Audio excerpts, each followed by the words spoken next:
Bien, bonjour à tous. Nous sommes donc présents pour étudier l'avenir des pratiques Airbnb, des locations meublées touristiques saisonnières, pratiques qui vont très certainement être nombreuses et donc source de nombreux contentieux à l'occasion des JO et de l'année 2024, riche en événements. Parce qu'on le sait, on l'a déjà constaté par quelques articles de journaux de ci et de là, il y a actuellement un engouement pour donner en location meublée touristique saisonnière qui son appartement, qui son local commercial situé en pied d'immeuble, puisque tout à chacun est capable d'envisager la manne que cela va pouvoir représenter pendant les JO, puisque l'on a vu qu'économiquement, les loyers étaient multipliés par 5, par 7, voire plus en termes de nuitées vendues. Alors évidemment, si l'on envisage 2024 sous un angle positif, on ne peut que se réjouir de l'arrivée de cet événement et par conséquent de se lancer à corps perdu dans la location meublée touristique saisonnière. La difficulté, c'est que parallèlement à cet engouement, nous vivons actuellement un renforcement, des contrôles, des règles, soit d'ores et déjà, soit des règles à venir, à l'occasion, normalement, de la loi de finances pour 2024, et d'autres textes à venir. Autrement dit, nous avons actuellement deux courbes qui vont finir par se rejoindre. D'une part, un engouement sans cesse renouvelé pour la pratique et la mise en location en meublé de tourisme, et d'autre part, un contrôle de l'État et des communes qui se renforce, un contrôle également jurisprudentiel beaucoup plus serré, beaucoup plus strict à l'égard de ceux qui contreviendraient aux règles, soit de mise en location, soit de perception de la taxe de séjour et des loyers et des nuitées vendues. Par conséquent, on peut observer dès cette année 2023, un mouvement qui va dans le sens d'un renforcement des contrôles, et ce qui me fait dire que nous sommes peut-être actuellement à la croisée des chemins entre cet engouement un peu débridé que nous avons connu depuis grosso modo une dizaine d'années, où tout à chacun allait à qui mieux mieux vers le Airbnb, et désormais un usage qui s'annonce être plus raisonné parce que l'espace de liberté se réduit et les contraintes se multiplient. Alors, je rappelle, avant d'envisager ces contraintes qui se multiplient, je rappelle qu'il y a deux pratiques de location meublée touristique.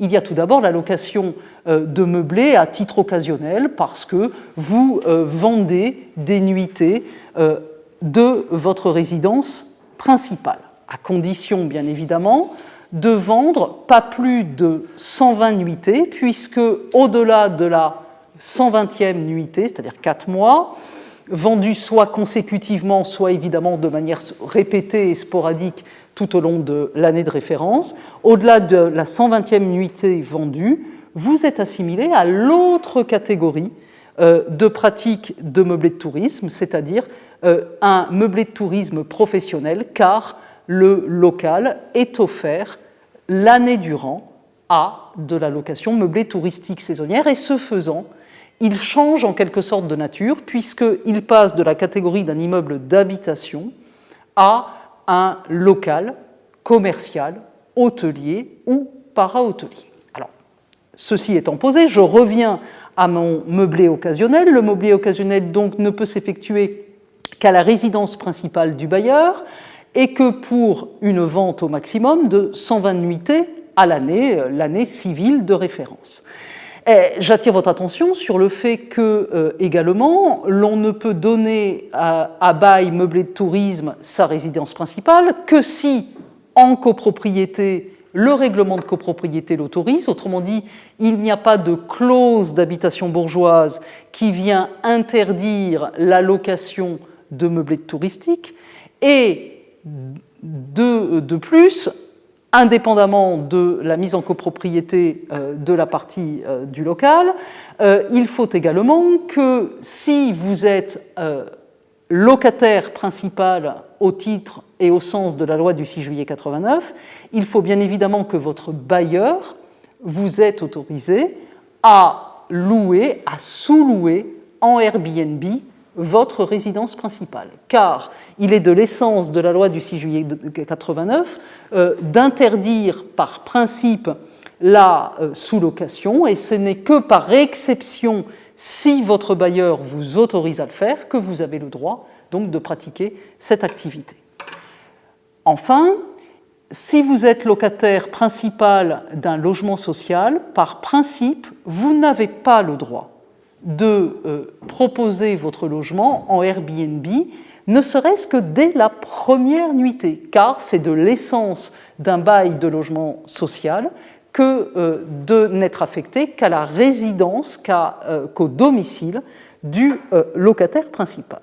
Alors vous allez me dire, que se passe-t-il si soit je contreviens au règlement de copropriété, soit je passe outre l'interdiction de sous-louer? En matière de copropriété, c'est très simple. Vous pouvez être le copropriétaire peut se trouver être responsable de la pratique Airbnb dans le local, qui a bien évidemment généré des désordres dans des parties communes ou qui a gêné par un trouble du voisinage le voisinage, et par conséquent devoir s'acquitter de dommages et intérêts qui seront, le cas échéant, si l'appartement est loué, qui pourront être répercutés sur la tête du locataire principal. Il y a une autre difficulté qui est bien évidemment en matière de bail, qui est de connaître le sort des loyers de sous-location, puisque normalement ces loyers de sous-location sont des fruits qui doivent revenir au bailleur principal, c'est-à-dire le propriétaire de l'immeuble. Et par conséquent, si le bailleur n'a pas autorisé la sous-location, alors dans ce cas-là, évidemment, il est fondé à demander en justice le remboursement des sommes de sous-location perçues par la sous-location, donc Airbnb, la jurisprudence ayant décidé en 2023 de modérer cette obligation de remboursement des sommes perçues à concurrence des loyers principaux déjà versés au bailleur par le locataire principal au titre de sous-location.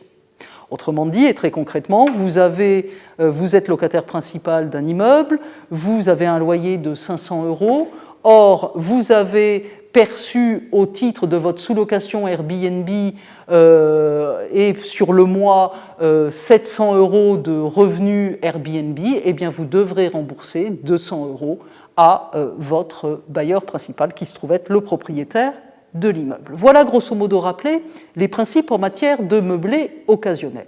Mais bien évidemment, la plupart des contrôles, et ceux à venir à l'horizon de 2024, portent plutôt sur l'autre catégorie de meublé de tourisme, savoir la pratique Airbnb, meublé de tourisme, à l'année, dans un local déterminé. Alors pourquoi est-ce que l'on veut faire porter les contrôles sur cette catégorie de meublé de tourisme? Bien, tout simplement parce que précisément, ils empêchent, ils entravent la libre disposition des lieux pour de l'habitation principale, puisque vous pratiquez évidemment dans ces locaux la vente de nuitées. Et par conséquent, dans les zones extrêmement tendues, dans les zones touristiques, c'est autant de logements en moins sur le marché locatif. Et bien évidemment, on veut, par différentes mesures, essayer de rééquilibrer dans ces zones extrêmement tendues, très touristiques, on veut essayer de rééquilibrer la proportion entre des pratiques de meublé de tourisme et l'offre locative traditionnelle, c'est-à-dire à usage de résidence principale. Alors, il faut savoir que ces pratiques, je le rappelle, les pratiques habituelles et régulières de location touristique, se pratiquent soit évidemment dans un local qui n'est pas la résidence principale du bailleur touristique, et ce, dès la première nuitée vendue. La jurisprudence modère en donnant le bénéfice du doute à la première nuitée, mais par contre le considère dès qu'il y a une deuxième nuitée vendue désormais.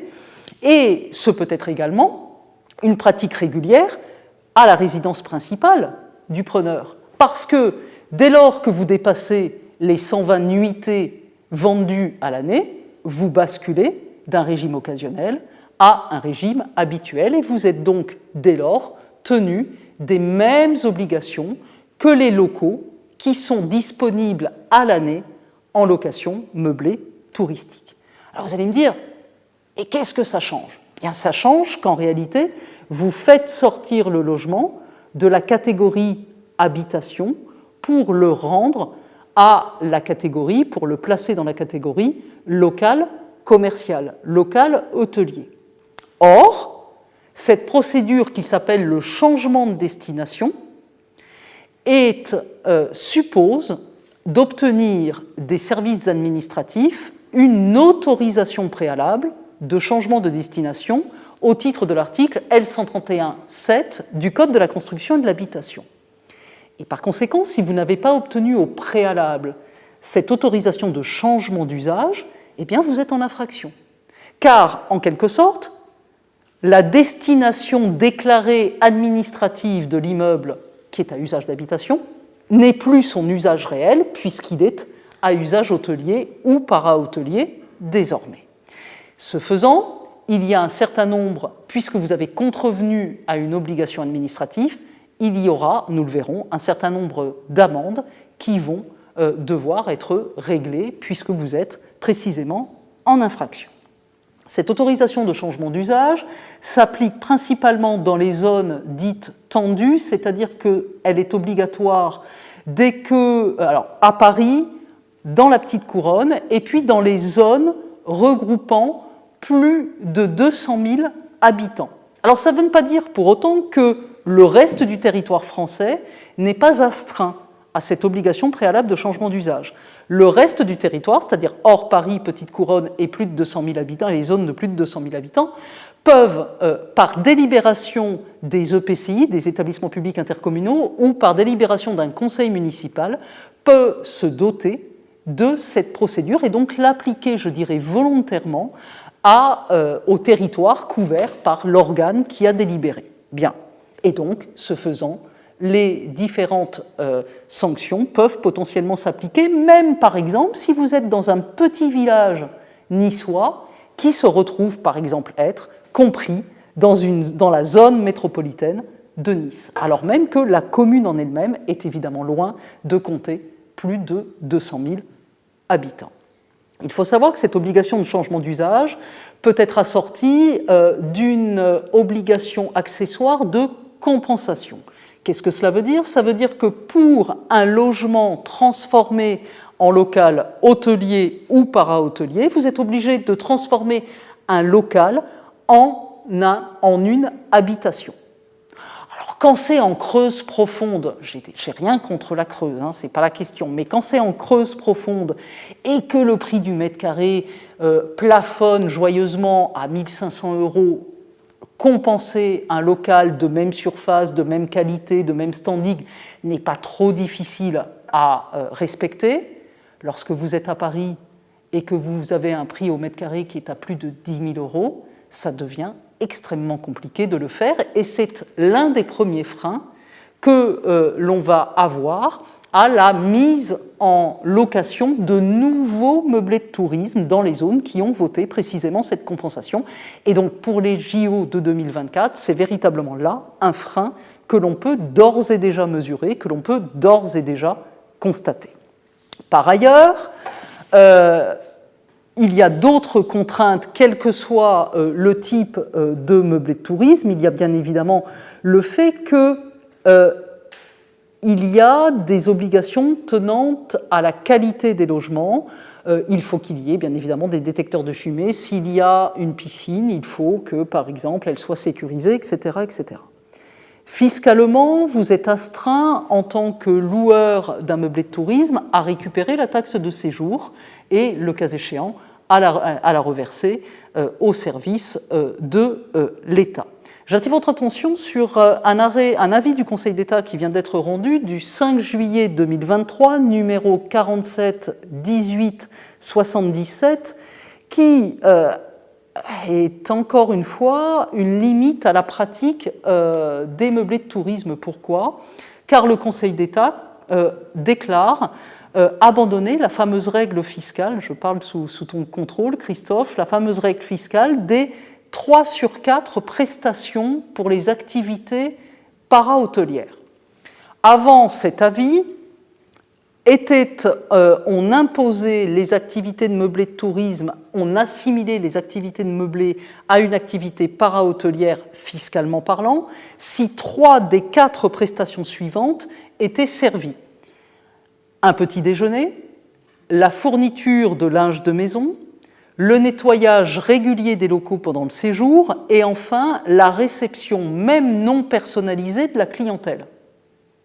Autrement dit, si en tant que loueur en meublé de tourisme, pour finalement vous distinguer des autres loueurs dans un même quartier, vous installiez le linge de maison et vous proposez des petits déjeuners plus un nettoyage pendant le séjour, vous étiez astreint, vous étiez assimilé fiscalement à une activité para-hôtelière, ce qui générait un certain nombre d'obligations fiscales supplémentaires. Alors désormais, le Conseil d'État nous dit non, la règle des 3 sur 4 n'a plus vocation à s'appliquer à l'égard des meublés de tourisme. Alors évidemment, si on lit ça un peu vite, on peut se réjouir, on peut se dire bon bah super, c'est une liberté absolue. En réalité, non. Ce que veut dire le Conseil d'État, c'est que nous n'avons plus besoin de vérifier qu'il y a 3 au minimum de ces prestations pour assimiler les meublés de tourisme à une activité para-hôtelière. C'est-à-dire qu'en réalité, c'est très négatif pour les meublés de tourisme, puisque désormais, ce sera à l'appréciation de l'administration, sous le contrôle du juge, de vérifier et de comprendre au regard des faits de l'espèce, au regard des circonstances, s'il y a lieu, au regard de la pratique en question, d'assimiler cette pratique à une activité para-hôtelière ou pas, sans qu'il y ait pour autant la réunion de ces 3 conditions, au moins, de prestations annexes. Je rappelle qu'au sujet des sanctions, si vous n'avez pas respecté la procédure de changement préalable d'usage, destination locale commerciale, etc., c'est 50 000 € d'amende, même si vous êtes personne privée. 50 000 € d'amende par local non autorisé préalablement. Également, si vous n'avez pas transmis à la commune, lorsqu'elle en fait la demande, le nombre de nuitées vendues, ou si vous avez dépassé le seuil des 120 jours lorsque vous êtes en meublé occasionnel, c'est 10 000 € d'amende. Et là, les preuves à réunir sont assez faciles. Il suffit de faire des captures d'écran, des mises en location sur les plateformes, quelles qu'elles soient. Si vous êtes sur Airbnb et que vous avez la qualité de super host, donc super hôte, eh bien en réalité, vous ne l'obtenez que si vous avez loué plus de 120 nuitées à l'année de référence précédente. Donc vous tombez immédiatement dans, évidemment, le contrôle. Le contrôle est assez aisé. Bien. Très rapidement, et j'en terminerai par là, quel est l'avenir ? Quel est l'avenir pour 2024 ? Quelles sont les mesures qui s'annoncent, qui, je vous le dis tout de suite, ne sont pas très réjouissantes pour l'activité en meublé de tourisme ? J'en veux pour preuve que les grandes plateformes sont actuellement en train d'essayer de se coordonner entre elles. Je pense à Airbnb, je pense à Booking, je pense à Abritel, consorts et assimilés. Là, il y a une réunion qui est actuellement en train d'être organisée pour essayer de lisser leurs pratiques et essayer d'aller négocier avec l'État, avec le ministère, pour essayer de trouver un compromis pour continuer à avoir une activité économique à peu près intéressante pour eux. Donc c'est dire combien actuellement les plateformes sont alertées par le renforcement d'une part actuelle de la jurisprudence et les mesures à venir. Alors quelles sont-elles, ces mesures à venir ?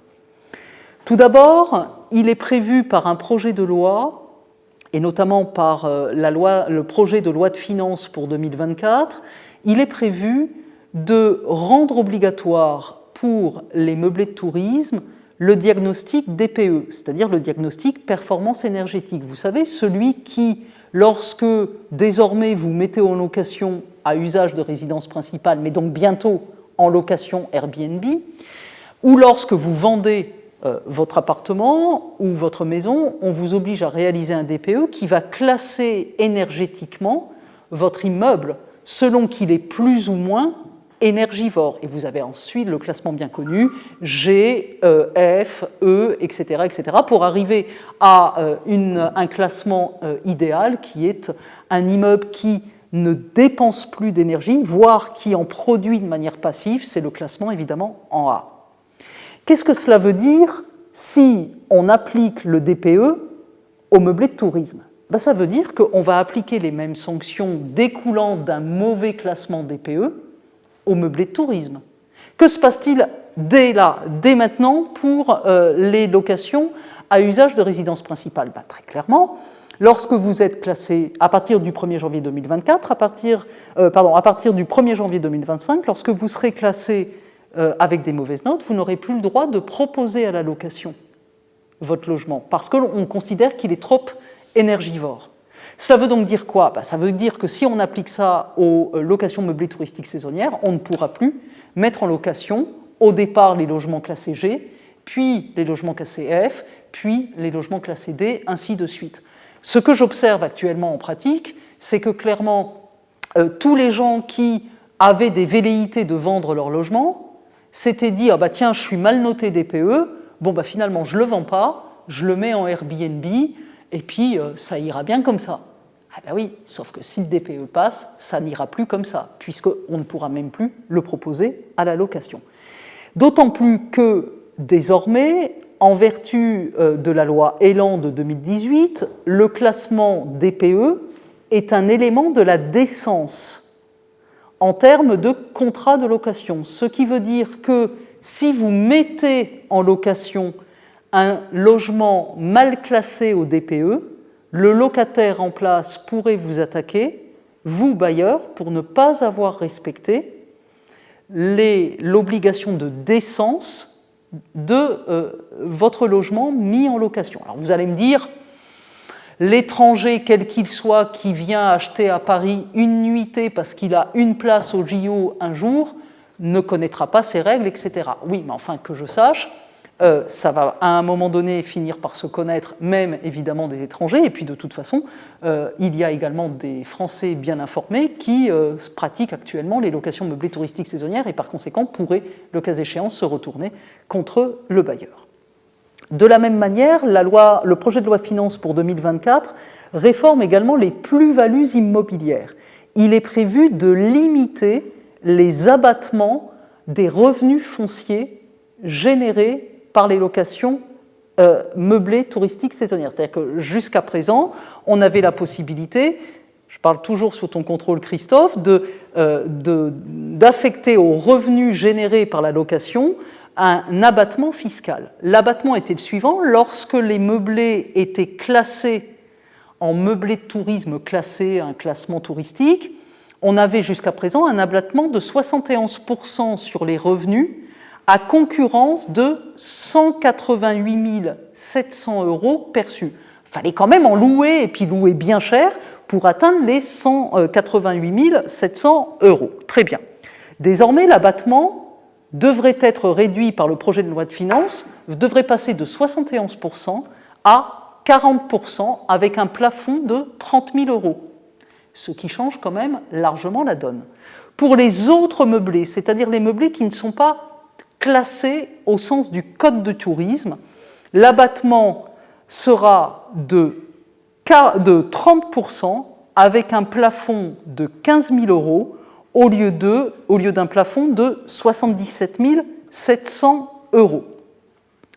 La seule exception à l'application de cette nouvelle règle sera prévue pour les zones de montagne. Donc si vous avez le chalet classé ou l'appartement de montagne dans les bonnes vieilles résidences années 70 bien énergivores, a priori pour l'instant la baisse de l'abattement ne concerne pas ce type de logement. Pourquoi? Parce qu'on sait que précisément il va y avoir beaucoup de rénovation énergétique, donc de beaucoup de travaux à engager pour leur permettre de monter en gamme énergétique, et par conséquent on n'a pas voulu, si vous voulez, les sanctionner sur deux tableaux: d'abord la rénovation énergétique et ensuite évidemment le tableau fiscal. Également, il va y avoir une réforme des taxes d'occupation des logements, et là ça va vraiment faire bizarre à beaucoup de personnes en France. Le projet est d'étendre, vous savez, l'autorisation de changement d'usage qui pour l'instant n'était rendue obligatoire que dans les zones tendues, mais de plus de 200 000 habitants. OK. Désormais, le gouvernement entend étendre cette obligation à toutes les zones tendues, c'est-à-dire en ce compris des zones qui ont beaucoup de tensions en termes de propositions de résidence principale, parce que c'est une zone très touristique, sans que pour autant elle ait plus de 200 000 habitants. D'accord ? Par exemple, des zones rurales mais très touristiques, des zones littorales mais très touristiques. Bien. Dès lors, ça veut dire quoi ? Ça veut dire qu'on va évidemment appliquer bien les autorisations de changement d'usage, mais également on va multiplier les taxes sur les logements vacants et la taxe d'habitation, puisqu'elle ne concerne plus évidemment que les résidences secondaires. Donc ça sera en quelque sorte la triple peine. Autorisation de changement d'usage, logement vacant, taxe d'habitation. Alors le gouvernement a communiqué en disant qu'a priori il déplacerait ses obligations après les Jeux Olympiques. Mais enfin pour l'instant, ça reste qu'une affirmation verbale. Moi je ne crois que les textes, et on verra bien ce qu'il sortira dans les textes. Dernier point, et j'en termine par là, quelles sont les autres obligations qui se profilent ? Également, le fait d'avoir dans les PLU, c'est-à-dire donc les plans d'urbanisme de chaque commune, des servitudes dites de résidence principale, ce qui en réalité empêcherait d'un point de vue urbanistique la mise en location Airbnb dans des zones identifiées dans le PLU parce qu'on estime qu'il faut les réserver à de la résidence principale. Donc, je ne veux pas vous casser le moral, la location Airbnb est toujours possible, mais vous le voyez, elle sera peut-être conditionnée désormais à des zones, à des contraintes. L'avenir, évidemment, nous le dira, notamment par la loi de finances de 2024. Je vous remercie. S'il y a quelques questions ou des précisions, je suis à votre disposition. La Creuse est toujours profonde. La Creuse est toujours profonde, très bien. L'arrêt de la Chambre commerciale de la Cour de cassation du printemps dernier, aussi spectaculaire que l'arrêt du Conseil d'État, parce que le juge a décidé, donc, dans un litige fiscal, que location meublée, c'était professionnel et non pas privé. Sans même avoir besoin de prestations complémentaires. Ouais. Donc, c'était une question purement fiscale pour savoir si... Oui, alors, je connais bien cet arrêt. Oui, mais la difficulté de cet arrêt, c'est que le loueur, de mémoire, le loueur Airbnb était lui-même un professionnel. Et donc, du coup, c'est un arrêt qui me semble devoir au moins, alors pas sur le pacte du Dutreil, ça je ne me prononcerai pas, mais au moins sur les locations meublées touristiques saisonnières, il me semble être restreint à l'hypothèse dans laquelle on avait une société de mémoire qui ne faisait que de la location Airbnb dans les locaux. Et donc, du coup, ça reste, à mon avis, un arrêt qui est cantonné à cette hypothèse-là. On ne pourrait pas l'étendre. Et est-ce que pour autant, pour le droit privé, la location meublée, c'est commercial ou ça reste civil ? Non, la location meublée reste civile en toute hypothèse, sauf évidemment si vous la pratiquez dans des locaux de manière habituelle par une société qui a évidemment la forme commerciale. Mais un particulier, alors après il y a évidemment la distinction LMPP professionnel ou non professionnel, mais hormis cette question fiscale, a priori l'essence de ce contrat est de nature civile. Hein ? J'ai deux questions, plutôt par rapport au contrôle. Tu mentionnais au début qu'il y avait donc, une évolution de la jurisprudence avec un intérêt de plus en plus important. Je me posais un peu la question, enfin, vu qu'il y a quand même pas mal de règles et vraisemblablement de plus en plus, est-ce qu'il y a un peu une stratégie dans le contentieux de juridiction qu'on retrouve ? Alors, je ne pourrais pas tracer une ligne claire en affirmant qu'il y a une stratégie réelle.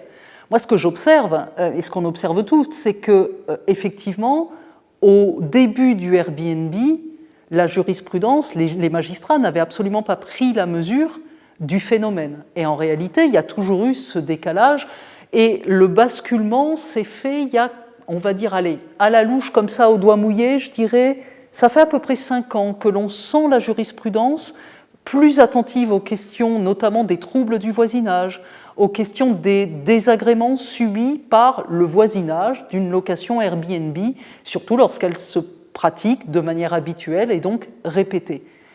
Je dirais que, en réalité, je crois que le constat et l'explication est purement sociologique.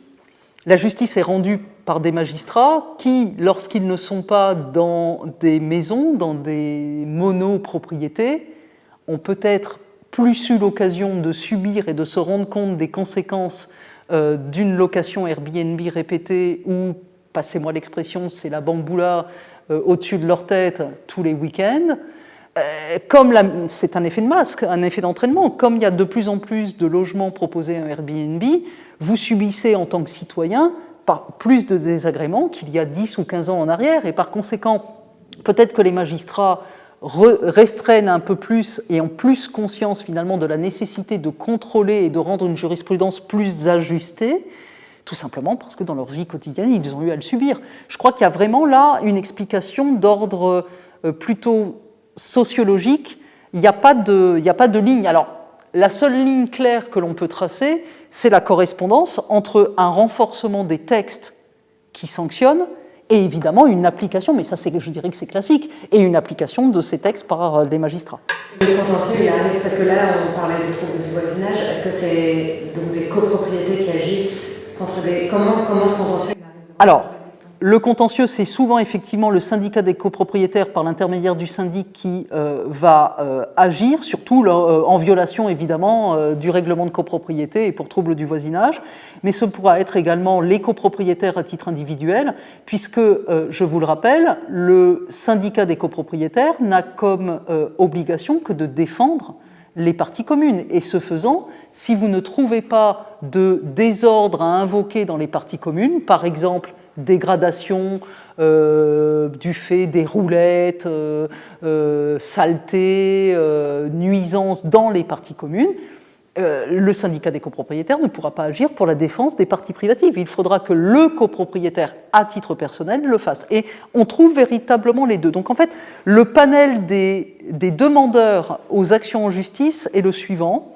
syndicat des copropriétaires eux-mêmes pour la défense de leurs parties privatives, et évidemment les communes, avec l'absence d'autorisation préalable de changement d'usage. Ça, c'est véritablement quelque chose qui est extrêmement répandu. Et puis, dans certains cas, des syndicats, des comités de défense de l'hôtellerie qui, évidemment, voient la multiplication de la pratique Airbnb d'un très mauvais œil, puisque, évidemment, ça leur fait une concurrence directe, concurrence qu'ils disent être déloyale. Dans une certaine mesure, ça l'est actuellement, puisque les obligations auxquelles eux sont astreints, eh bien, évidemment, les loueurs Airbnb ne les ont pas. Voilà, grosso modo, quel est le panel des personnes qui agissent. Ce que vous dites là s'applique aux locations des logements entiers. Donc il y a une autre catégorie en fait. Alors, lorsque vous faites une location d'une partie d'immeuble, pour l'instant, ça n'est pas considéré comme passant sous les fourches codines des textes. Pourquoi ? Parce que nous avons l'article L324.1 du Code du tourisme qui, en l'état actuel du droit positif, définit le meublé de tourisme comme étant la location d'un logement entier, villa, appartement, la location donc d'un logement entier à l'usage exclusif du locataire, hors la présence du propriétaire. Et dès lors que vous louez simplement une de vos chambres, que vous louez votre canapé dans le salon, en votre présence, ce n'est pas un meublé de tourisme au sens actuel de la législation. Il se pourrait que cela change à l'avenir. Là, par contre, ce n'est pas dans les tuyaux, à la différence de la loi de finances qui, là, par contre, là, on prévoit bien les choses, là, pour l'instant, mais on a soulevé cette faille est soulevée, elle est connue. Voilà. Il se pourrait également que pour les meublés occasionnels, l'on passe de 120 jours, c'est un serpent de mer, ça, on le voit ressurgir à intervalles réguliers, il se pourrait que l'on passe de 120 jours à 90 jours.